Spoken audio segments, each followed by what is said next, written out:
செவிப்போரும் கற்றோரும் கர்த்தருக்காய் வாழ்ந்திட இந்த தங்கும் இடம் தலைமுறைக்கு சாட்சியே கர்த்தர் துவங்கும் பணியை நாங்களும் செய்வோம். கர்த்தர் நடத்தும் பாதையில் கர்த்தர் வாழும் இடமாய் கிறிஸ்துவின் மகிமைக்காய்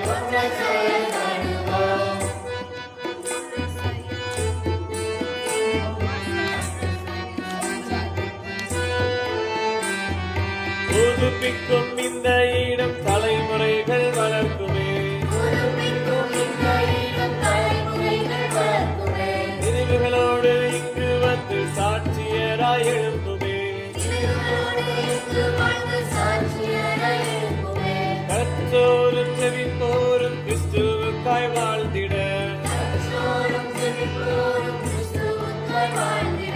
வருங்கால தூதுவராய் உலகெங்கும் சென்றிட